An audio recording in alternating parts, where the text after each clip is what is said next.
اعوذ باللہ من الشیطان الرجیم بسم اللہ الرحمن الرحیم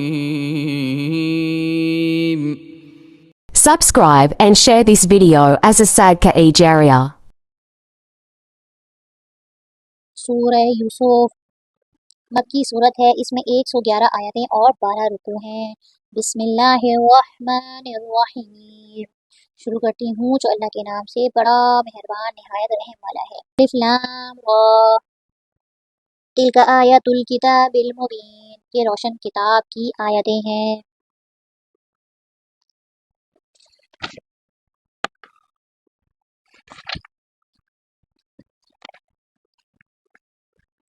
ان انزلناہ قرآنا عربیا لعلکم تعقلون، یقیناً ہم نے قرآن کو عربی زبان فرمایا ہے کہ تم سمجھ سکو۔ آسمانی کتابوں کا نزول کا مقصد ہدایت اور رہنمائی ہے لوگوں کے لیے، اور یہ مقصد اسی وقت حاصل ہوتا ہے جب وہ کتاب اس زبان میں ہو جس میں وہ سمجھ سکیں۔ اسی لیے ہر آسمانی کتاب اسی قوم میں نازل فرمائی جس قوم کی ہدایت کے لیے اتاری گئی۔ قرآن کریم کے مخاطب چونکہ عرب تھے، اس لیے قرآن بھی عربی زبان میں نازل ہوا۔ عربی زبان اپنی فصاحت، بلاغت، اعجاز اور ادائے معنی کے لحاظ سے دنیا کی بہترین زبان ہے۔ اس لیے اللہ تعالیٰ نے اشرف القتب یعنی قرآن مجید کو اشرف اللغات عربی میں اور اشرف الرسل حضرت محمد صلی اللہ علیہ وسلم پر اشرف الملائکہ جبرائیل علیہ السلام کے ذریعے سے نازل فرمایا۔ اور مکہ جہاں اس کا آغاز ہوا دنیا کا اشرف ترین مقام ہے، اور جس مہینے میں اس کی نزول کی ابتدا ہوئی وہ بھی اشرف ترین مہینہ رمضان ہے۔ نحن نقص علیک احسن القصص، ہم آپ کے سامنے بہترین بیان پیش کرتے ہیں، بہترین قصے پیش کرتے ہیں۔ بما اوحینا الیک ھذا القرآن، اس وجہ سے کہ ہم نے آپ کی جانب یہ قرآن وحی کے ذریعے نازل کیا ہے، اور یقیناً آپ اس سے پہلے بے خبروں میں سے تھے۔ اب یہاں جو کہا گیا وَإِن كُنتَ مِن قَبْلِهِ لَمِنَ الْغَافِلِينَ، کہ یقیناً آپ اس سے پہلے بے خبروں میں سے تھے، ان الفاظ سے واضح ہو گیا کہ نبی کریم صلی اللہ علیہ وسلم عالم الغیب نہیں، ورنہ اللہ تعالیٰ آپ کو بے خبر قرار نہ دیتا۔ دوسری بات یہ معلوم ہوئی کہ آپ صلی اللہ علیہ وسلم اللہ کے سچے نبی ہیں، کیونکہ آپ پر وحی سے ہی سچا واقعہ بیان کیا گیا۔ آپ نہ کسی کے شاگرد تھے کہ کسی استاد سے سیکھ کر بیان دیتے، نہ کسی سے ایسا تعلق تھا کہ جس سے سن کر تاریخ کا یہ واقعہ اپنے اہم جزیات کے ساتھ آپ نشر کر دیتے۔ نہیں، یہ سب واقعات اللہ تعالیٰ نے وحی کے ذریعے آپ پر نازل فرمائے، جیسا کہ اس مقام پر صراحت کے ساتھ ہے۔ آگے والی آیت میں بھی یہی ہے کہ اے محمد صلی اللہ علیہ وسلم اپنی قوم کے سامنے حضرت یوسف علیہ السلام کا قصہ بیان کرو، جب اس نے اپنے باپ کو کہا، اور ان کے باپ حضرت یعقوب علیہ السلام تھے۔ حضرت یوسف علیہ السلام کے 11 بھائی تھے۔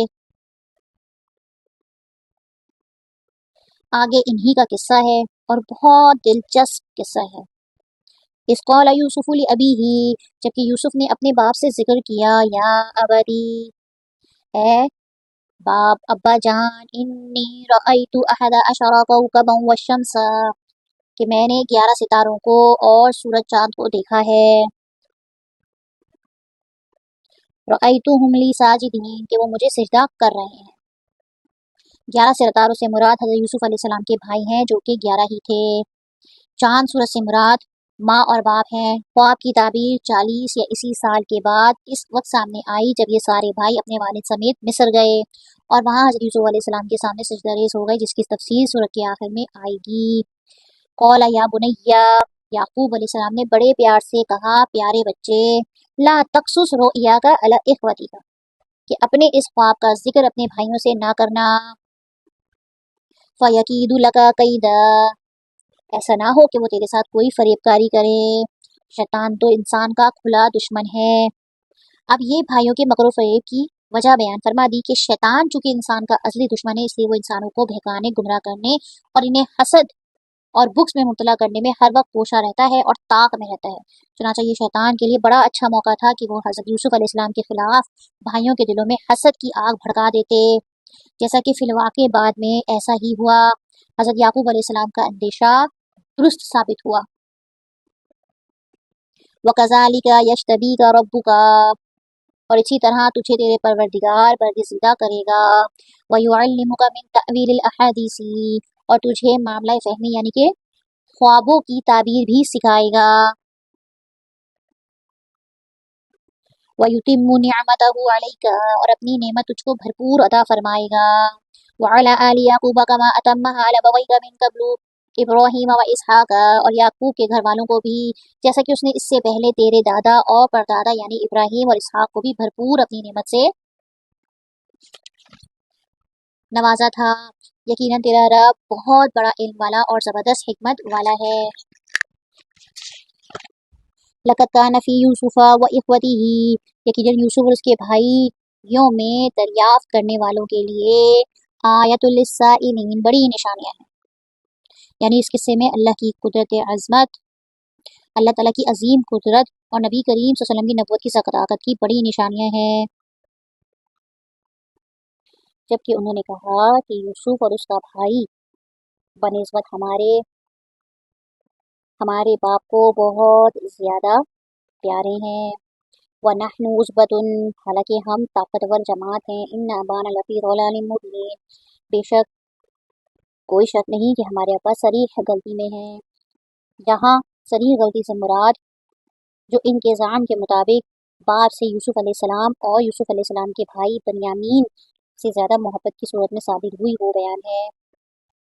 اور ہم طاقتور ہیں، یعنی ہم 10 بھائی طاقتور جماعت اور اکثریت میں زیادہ ہیں، اور بنیامین صرف 2 ہیں، اور ہم 10 بھائی ہیں، تو ہم تو اکثریت میں زیادہ ہیں، لیکن اس کے باوجود بھی ہمارے باپوں کا آنکھوں کا نور اور دل کا سرور صرف یہ 2 لوگ ہیں، یعنی حضرت یوسف اور بنیامین، اور ان دونوں کی مائیں جو تھی یعنی کہ 10 بھائی الگ ماں سے تھے، اور یہ جو 2 بھائی تھے یہ الگ ماں سے تھے۔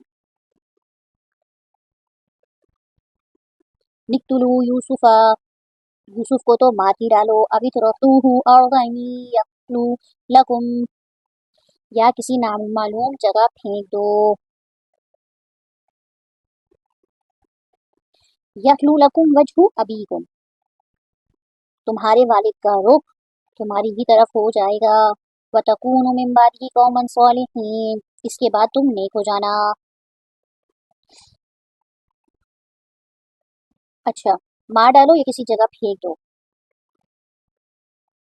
کنویں میں ڈال کر یا قتل کر کے اللہ تعالیٰ سے گناہ کی توبہ کر لینا، یہاں یہ مراد ہے۔ قَالَ قَائِلٌ مِّنْهُمْ لَا تَقْتُلُوا يُوسُفَ، ان میں سے ایک نے کہا یوسف کو قتل تو نہ کرو، وَأَلْقُوهُ، بلکہ اسے ڈال دو، فی غیابات الجب، کسی اندھے کنویں کی تہ میں، یلتقطہ بعض السیارۃ، اسے کوئی آتا جاتا قافلہ اٹھا لے جائے گا، ان کنتم فاعلین، اگر تمہیں کرنا ہی ہے تو یوں کرو، یعنی بعض آنے جانے والے مسافر جب پانی کی تلاش میں کنویں پر آئیں گے تو ممکن ہے کہ کسی کے علم میں آ جائے کہ کنویں میں کوئی انسان گرا ہوا ہے، وہ اسے نکال کر اپنے ساتھ لے جائیں۔ یہ تجویز ایک بھائی نے عذرائے شفقت پیش کی، قتل کے مقابلے میں یہ تجویز واقعتاً ہمدردی کے جذبات ہی کی حامل ہے۔ بھائیوں کی آتش حسد اتنی بھڑکی ہوئی تھی کہ تجویز بھی اس نے ڈرتے ڈرتے پیش کی کہ اگر تمہیں کچھ کرنا ہی تھا تو یہ کام اس طرح کر لو۔ قالوا یا ابانا، انہوں نے کہا یا ابانا ما لک لا تأمنا علی یوسف، آخر آپ یوسف علیہ السلام کے بارے پر ہم پر اعتماد کیوں نہیں کرتے، وَإِنَّا لَهُ لَنَاصِحُونَ، ہم تو اس کے خیر خواہ ہیں۔ یعنی حضرت یوسف علیہ السلام کو اپنے ساتھ لے جانے کے لیے جب انہوں نے یعقوب علیہ السلام سے دریافت کیا تو یعقوب علیہ السلام نے انکار کر دیا ہوگا، ارسلہ معنا غدا یرتع ویلعب، کل آپ اسے ضرور ہمارے ساتھ بھیج دیجئے کہ خوب کھائے پیے اور کھیلے، وَإِنَّا لَهُ لَحَافِظُونَ، اس کی اس حفاظت کے ہم ذمہ دار ہیں۔ کھیل اور تفریح کا رجحان انسانی فطرت میں داخل ہے، اسلام میں بھی اس کی اجازت ہے، لیکن ایسے کھیل اور تفریح جائز ہے جن میں شرعی قباحت یا محرمات تک پہنچنے کا ذریعہ نہ ہو۔ چنانچہ حضرت یعقوب علیہ السلام نے کھیل کود کی حد تک کوئی اعتراض نہیں کیا، البتہ ان کو یہ خدشہ ظاہر تھا کہ تم